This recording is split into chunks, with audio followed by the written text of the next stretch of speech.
Hello everybody, hope everybody's doing great today. I appreciate those of you watching this video. I hope you enjoy it. And today we talk about episodes 7 and 8 of Queen of Tears. This is going to have some spoilers in it, so if you don't want to be spoiled, don't be watching this. I mean, who doesn't want to be spoiled? But if you don't want to know what happened in episode 7 and 8, this is for you. But if you have seen episode 7 and 8, this is for you.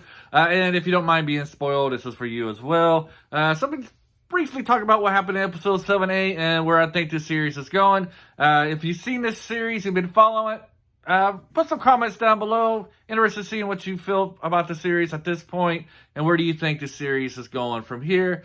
So let's start with episode 7. To me, it was kind of forgettable episode. I had to actually look back at the summary to refresh my memory of what actually happened in episode 7.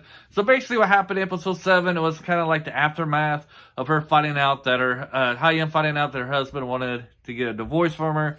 She's kind of rude to him, being kind of like a jerk and stuff.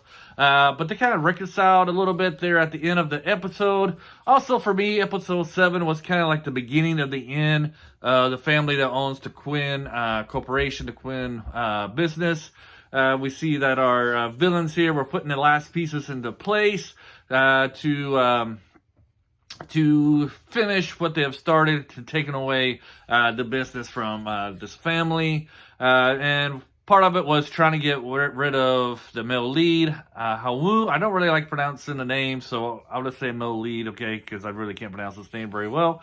But trying to get rid of him, getting where the family doesn't trust him anymore. And they basically were able to do that by the end of episode 7. So when we come to episode 8, which was like the big episode, and episode I think everybody knew who's been following this series was going to happen, where our villains here, they finally succeeded in taking away the corporation from this family. They were able to get enough distance between or distrust between the family and our male lead here, where they no longer believed them when he was trying to give them sound advice.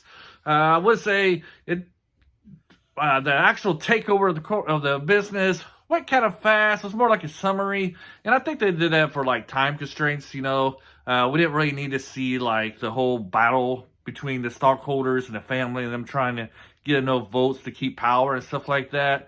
So that's been pretty much glossed over at that point in episode 8. I don't know how you guys felt, but to me, I was kind of looking forward to this moment, because I didn't really like the family all that well. The first 4 or 5 episodes, you can see that they've been really jerks and stuff. But the last 2 or 3 episodes, he actually gave them some kind of humanity, some things to actually like about them. But overall, they still were really rude, looked down upon people like crazy, even though I found it maybe a little bit kind of not believable, I guess. Especially for the grandpa and for the second generation. Maybe for the grandkids, it'd be a little bit more that they look down upon the people because they would have grown up in the wealth. But for like the grandpa who started from nothing and built it up, you seem like he would still have had some of that humility from when he was poor. But maybe, he was so angry that people looked down to him until he got the money. Maybe that's why he acted the way he did. And then his children, it seems like they would have had a little bit of memories of being both not really wealthy but not being poor, so it seems like they would have been a little bit more have a little bit more humility, but now they were just as obnoxious as everybody else. So I was kind of looking forward to when they did get knocked off their pedestals. And so I'm hoping from episodes 9 to 16 that we'll see them get some of this humility and maybe be nicer people moving forward. The preview for episode 9 really looks like they are going to get that little humility, as people's going to start making fun of them, looking down on them, just like how they treat them bad, just like they treated other people bad.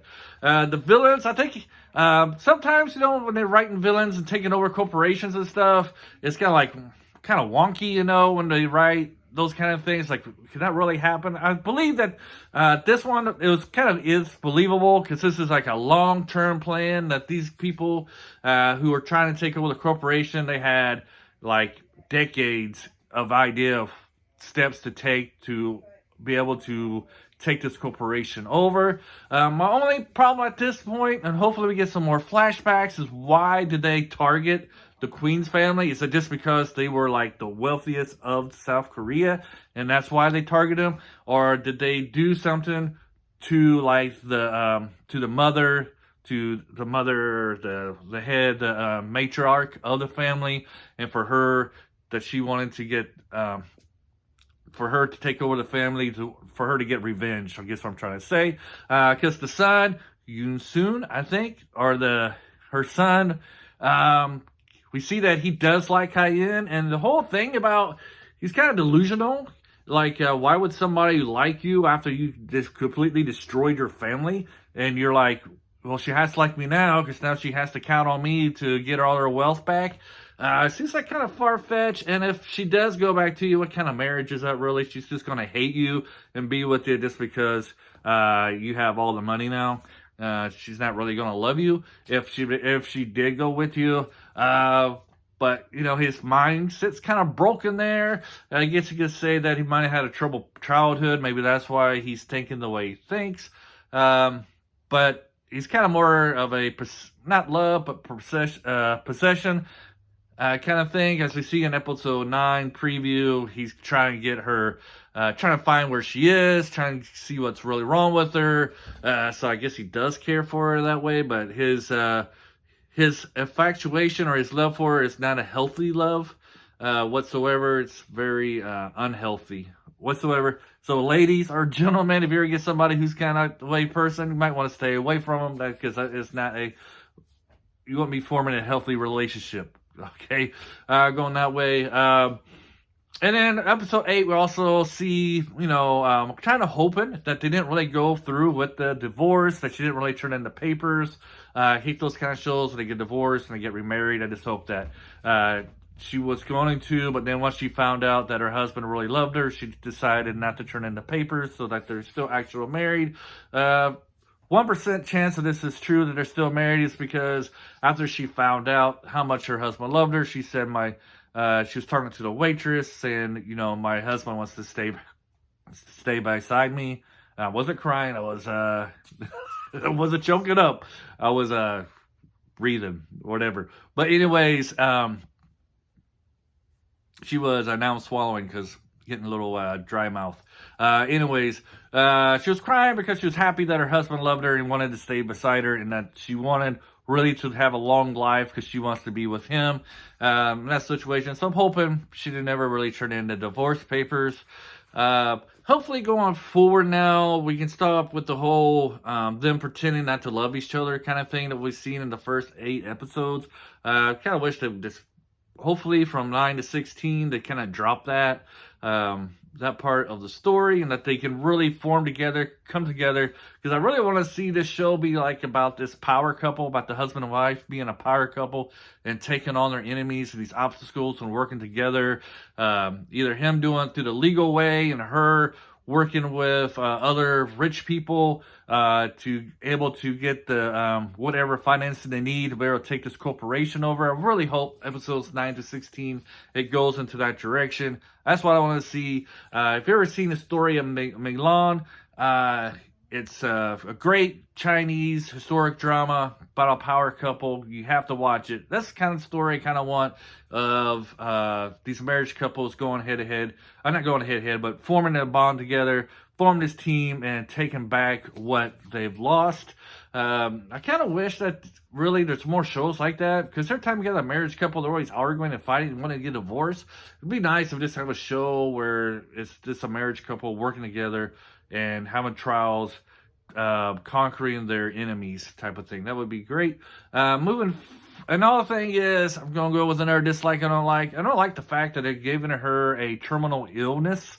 I mean, come on now. She's having a rocky marriage, and her parents and her family lost all their wealth. Isn't that like enough drama, enough conflict in the story? They got to add the part where she might be dying part along with this, which kind of ruins and makes me doubt that we are going to have a true power couple kind of thing going after getting back what they've lost. Because she seems like while he's going to be doing that for the family, she's going to be trying to battle in her illness and get well. I just don't know. I just don't really like that very much. I just wish they would work together. Hopefully I'm wrong. Hopefully they do form a bond and work together. while she's fighting her illness. Hopefully that's the direction they want to go, that they will go. So far, besides the two leads, my favorite character is the aunt. She's hilarious. She's the real one, you know. She's got her emotions on her sleeves, and she wasn't fooled by the act at all. And, you know, this family was so cocky, they thought they were so untouchable that they forgot that there's actually people out there who's willing to take and try to take away from their wealth, from the things that they have. And I think that's why, if this was real life, why they fell for the trap. They didn't think that they were touchable. Like, nobody could take them down. And end up finding out the hard way that is not true. Also, man, the wife of the little brother there, the idiot rich brother, man, I was hoping she would come around and stay with him, but she left. So we'll see if in the next few episodes she comes back, and she does come back. Would you take her back? I don't think I could. It would be hard for me to forgive her, especially if the child is not mine. And so it would be very difficult for me to forgive somebody who left me like that, used me, took my money, and left for another country. I don't know if I could take her back. But the little brother there, he's an idiot. He probably will take her back because he's also kind of weak. So going forward, I say for like the next, about the episode 14-ish, we'll see 13, 14, it'll be them trying to get their business back, get their wealth back. And then the last two episodes will be about Hyen, the female lead, finding the cure, her getting healthy. I don't think we'll have a happy ending, though. I said in the past episodes, I think she has to die. Still think that way, especially since they brought it up and the title of the show. But I'm hoping for a happy ending. And I don't know. That's about all I have to say. So leave some comments below if you enjoy it. Thank you for sticking with me for 12 minutes. Have a great day, and bye.